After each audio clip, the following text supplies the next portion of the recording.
Hi guys, Joe here, and welcome to 750 Gaming. In this one, my kids and I make a Battlemat. Okay, so I uploaded a video last month about a really light rule set that I hashed together and have been playing with my kids as a way of introducing them to tabletop wargaming, and it seemed to have gone down really well by those of you who watched it. And so I've decided to do a sort of ongoing mini-series type thing of videos where I do this hobby stuff with my kids. And because it sounds Warhammery, I decided to call it Adeptus Parentis, for want of a better title.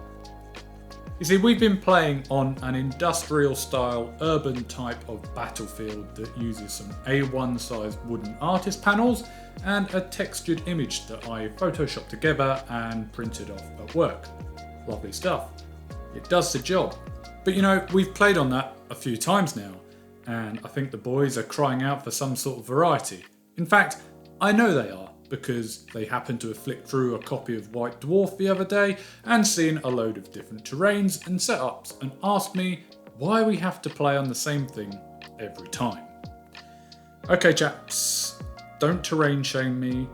I'm sorry I've invested more time and money in the statues than the buildings. But we'll get there. And then I decided, you know what? No, you can help us get there. Now, those artist panels aren't necessarily cheap.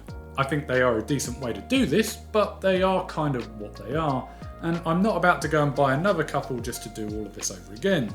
There must be a more cost-efficient way of doing it. And there is. A few years ago, when I got back into this hobby and was looking at this kind of thing, I stumbled upon two videos on the YouTube machine. One by Eric from Eric's Hobby Workshop, and another by Mel the Terrain Tutor. Eric references Mel in his video, and so I'm repping them both here. They showed a way to make your own Battlemat using polythene-backed dust sheets and acrylic caulking. And I've really wanted to try it. They made it look really easy. I wonder if it is. And I wonder how easy it is to do with kids. So, here we go. First things first, size. For the moment, my boys and I are doing this on A1 size battlefields. The dimensions are not too dissimilar to 40k Kill Team, A1 being 33.1 by 23.4 inches, whereas Kill Team is on 30 by 22 inches. It's close enough for us, and it gives us a recognisable and easily scalable format size.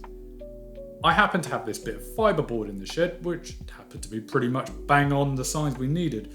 I can't remember why I have this or what I used it for previously, nor why it's about A1 size, but happy accidents or foreshadowing and all of that. Now, what to use? We used a polythene laminated dust sheet. I got this one from B&Q, and it's important to get a backed one, as it stops whatever you're putting on the one side from bleeding through and making a mess on the other. And whilst this maybe feels like a bit of an investment at 22 quid, after all you can buy actual battle mats from around 30 upwards, look at the size of it. 3 by 4 meters. Meters. Let's quickly do some math. So that's 3000 by 4000 millimeters. 33.1 by 23.4 inches is roughly 841 by 595 mil. 3 foot by 4 foot is approximately 915 by 1220 mil, and 4 foot by 6 foot is notionally 1220 by 1829, 1830 mil. We're going to get a fair few battle mats out of one of these. Anyway, I let Rory measure and cut out our A1 size sheet with a bit of excess. We actually had scope for a fair bit more excess here, but we were very, very frugal on this one. We taped down the shorter sides as it was a bit breezy. In hindsight, if I were aiming for a higher quality thing going on here, I probably would have done it properly to keep it all nice and taut. But as it was, we decided we didn't actually need the tape after all, and we ended up getting rid of it altogether. Then it was mixture time. Decorator's acrylic caulking. Again, this stuff is dirt cheap. For this A1 sized mat, we used just the one tube. We probably could have done with another just to give a bit more even coverage, but you know, double the double for a 3 foot by 4 foot mat, and again for a 4 foot by 6 foot mat, maybe chuck in a few extra for extra coverage depending on how thick you want to go, but for that price, I'm not really complaining. I added in a decent splash of isopropyl alcohol, According to Eric and Mel, this helps the mixture to be a bit more spreadable. I'll be honest, I haven't tried it without because I had some to hand. And then it's paint time. The boys actually asked if we could make a green mat. Well, this was about all the green craft paint I had to hand, unfortunately, so we added in a few other things and a few other colours, and we ended up with this burnt sienna look on the whole, much like Eric's desert wasteland. And we also chucked in a couple of handfuls of bog standard sandpit sand to give it a bit of texture. Just remember, the bigger the texture grains, the thicker of layer of cork you need, and therefore the more you'll need. Freddie mixed it all together, and then it was time to get slapping it on and spreading it about. We put on some gloves for this bit, as this is where it gets properly messy, and I also wanted to protect the little person's sensitive skin. It's not exactly designed to go on skin, this stuff. As adults, we obviously do whatever and take whatever risks we want to, but don't take those risks out on your kids. It's also a lot less of a faff to have to try and wash off hands, especially once it starts to cure, but there you go. Yes boys, that looks okay. We'll wait for it to cure and then we'll see what we've got. You can roll it up, you can unroll it again. Sure, you'll need to give it a bit of time to recover or weigh down those edges as per anything you've stored rolled up ever. Lots of things we could improve if we were going to do it again, but that's an alright looking Battlemat for what we've spent on it in time, effort and money.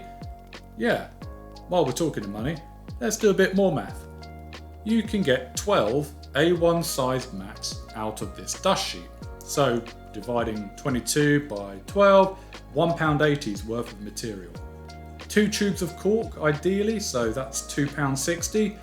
The alcohol, sand and paint is all nominal depending on what you've got in your crafting cupboard and what you choose to use, but it's going to be no more than £2 to £3 here in total per mat. So, add all that together, and your child labour of course, couple of packets of sweets never goes to waste. Yeah, 6, 7, 8 quid for an A1 size Battlemat, 12 maybe for a 3x4 footer, as you could get 8 out of one of these dust sheets. You could theoretically get 4 6x4 foot mats out of this. The caulking really starts to add up at that scale to around 20 quid a mat, so not the cheapest thing, but if you think that a 6 foot by 4 foot neoprene Battlemat from Deep Cut Studios is about £67, you can decide what you're happy with here.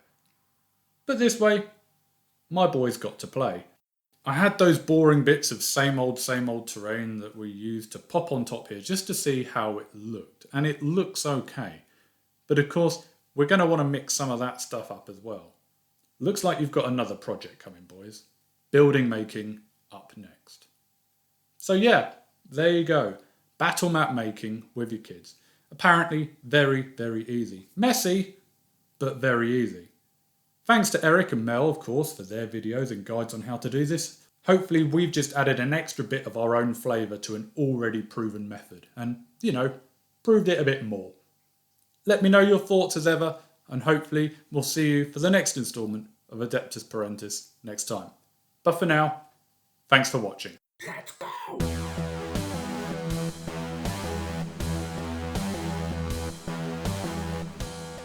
Yes, thanks for watching. Do give this video a like and a comment if you enjoyed the content, or indeed otherwise, as I do love to read your thoughts and ideas. As ever, this is just a bit of fun for me.